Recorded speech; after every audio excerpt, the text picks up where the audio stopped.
Salut tout le monde, j'espère que ça va bien. Aujourd'hui, on va parler capteur de vitesse, capteur ABS. Alors tout d'abord, c'est une maladie chez VW. Tous les véhicules Volkswagen que j'ai eus ont eu un moment ou un autre un problème de capteur ABS. Le gros avantage, c'est que c'est super facile à réparer et ça coûte pas cher, on va le voir dans cette vidéo.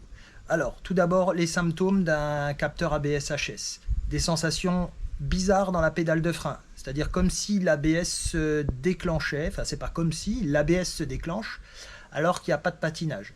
Normal, puisque ce qui envoie l'information de rotation de la roue au calculateur ABS, c'est justement le capteur de vitesse ou le capteur ABS qui est sur le moyeu de roue.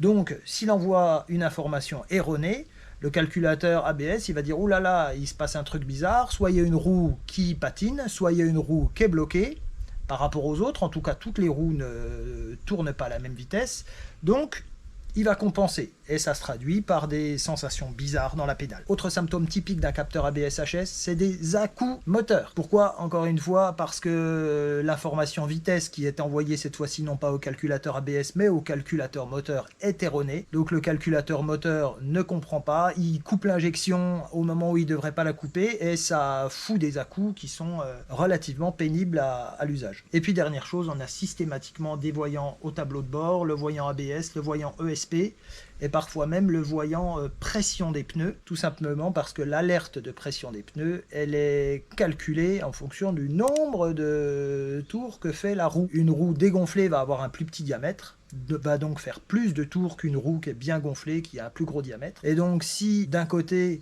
on a une information qui est erronée, ça peut être interprété comme une roue crevée, ou en tout cas une roue qui n'est pas gonflée à la bonne pression. Et donc on a aussi ce voyant de pression de pneus qui s'affiche au tableau de bord. Ensuite évidemment quand on branche un lecteur de défaut, donc moi tu le sais, je suis un inconditionnel de VCDS. Et là en l'occurrence j'ai le capteur droit qui est défectueux. Plus évidemment aussi un défaut concernant la pression des pneus puisque ça fout le bordel aussi là-dessus. Alors on l'a vu sur VCDS, c'est le capteur droit qui est HS, mais comme je sais que c'est une maladie chez VAG, j'ai acheté évidemment les deux capteurs avant, sachant que j'avais pas fait de vidéo à ce sujet, mais j'ai déjà changé les deux capteurs arrière. Donc les deux capteurs arrière sont neufs. J'ai donc acheté deux capteurs avant. On s'attaque en premier par le capteur de la roue avant gauche. Allez, c'est parti.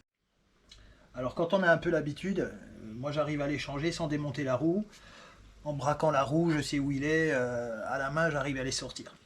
Là, pour la vidéo, le plus simple c'est de démonter la roue. Ça sera beaucoup plus facile à visualiser et à filmer.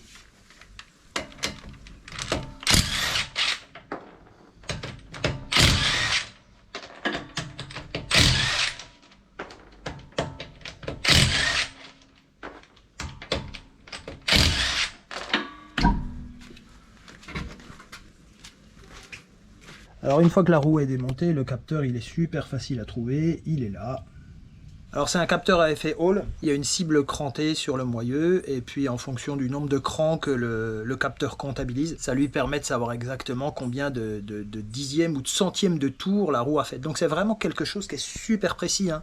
Ça compte pas les tours un par un, hein. Ça compte quelques degrés de rotation. Donc c'est pour ça que c'est super précis et notamment aussi pour l'affichage de l'indication de pression des pneus. Le démontage, super facile également, une petite clé BTR, parfois c'est du Torx. Et moi ce que je conseille c'est de ne pas essayer de débrancher le capteur sur son emplacement. On sort le capteur avec la prise et une fois que le capteur est sorti, c'est beaucoup plus facile de débrancher la prise. Voilà, la vis est enlevée, et il suffit de tirer le capteur vers le haut en faisant des petites rotations ou des petits à-coups.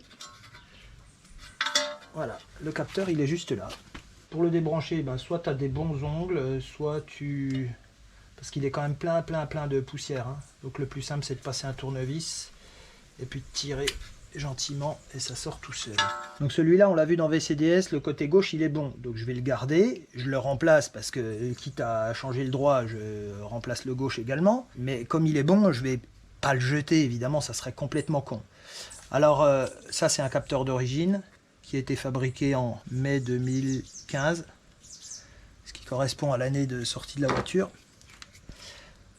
Je remonte celui-ci et on verra côté droit, je te dirai exactement où je l'ai acheté, combien je l'ai payé et puis également en quoi c'est une énorme escroquerie ces petites pièces là. Donc pour le remontage pareil, hein, on le rebranche avant de le mettre à sa place, on doit entendre de manière assez audible un petit clic Ce qui signifie que le capteur, la prise est bien enfichée. On remet la petite vis de maintien, on resserre.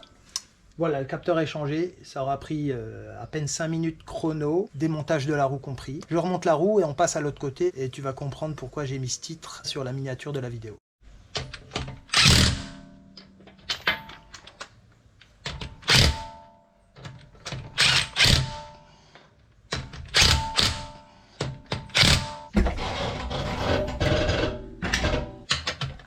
Allez, serrage au couple toujours.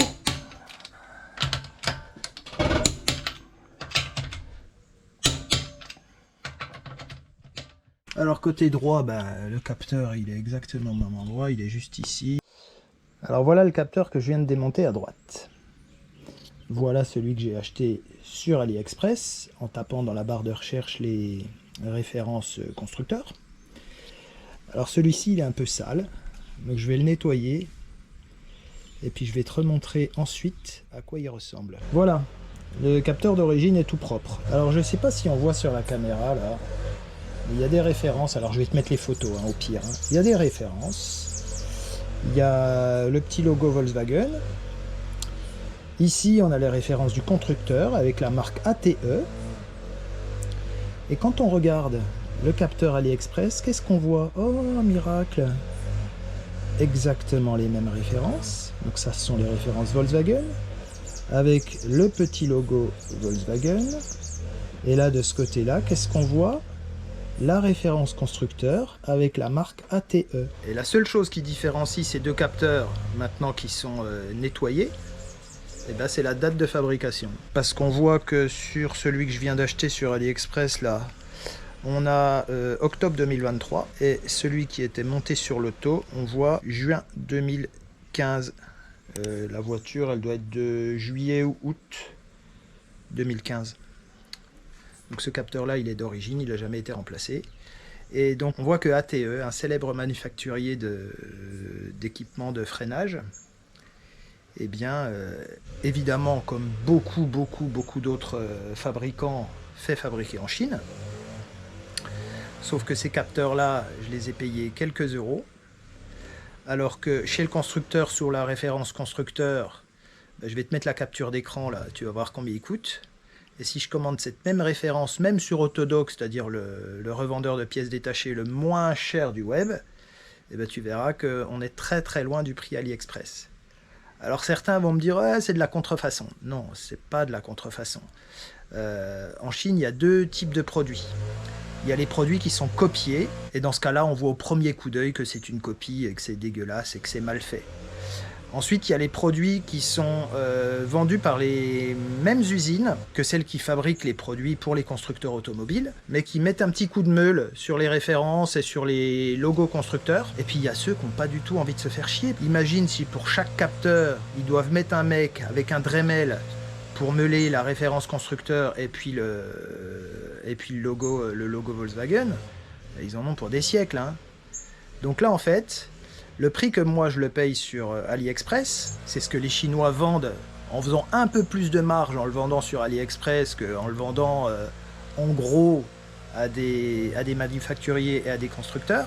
Donc on peut imaginer que moi, si je l'ai payé quelques euros, Volkswagen et Autodoc l'achètent eux encore moins cher. Donc t'imagines un petit peu la marge qu'ils se font là-dessus. Donc voilà, alors ce que je te dis, c'est pas valable pour tous les produits qui sont vendus sur AliExpress. En tout cas pour ce type de pièces-là, j'avais déjà fait l'expérience avec des capteurs de pression de roue pour moto BMW. J'avais exactement les mêmes informations sur le capteur de pression que sur ceux provenant de chez BMW. Donc c'était exactement la même chose aussi. Donc je ne suis pas complètement cinglé de monter des éléments de sécurité comme peuvent l'être des capteurs ABS sur ma bagnole. Voilà, c'était une courte vidéo. J'espère que celle-ci te sera utile. Et donc maintenant tu sais où aller acheter ces petites bêtes et les payer de 30 à 50 fois moins cher que sur une boutique de vente de pièces détachées en ligne ou chez le concessionnaire. N'hésite pas à me dire ce que tu en penses dans les commentaires. Alors je sais très bien qu'il y en a déjà qui vont arriver à me dire oui, c'est pas la même qualité que ce qui est vendu sous le nom de la marque, etc., etc. Non. Tu l'as vu sur les photos, ce sont exactement les mêmes références au numéro près. On le voit quand c'est de la contrefaçon, c'est mal fait, la marque est mal reproduite. Là, c'est exactement la même chose que tu trouves chez VV.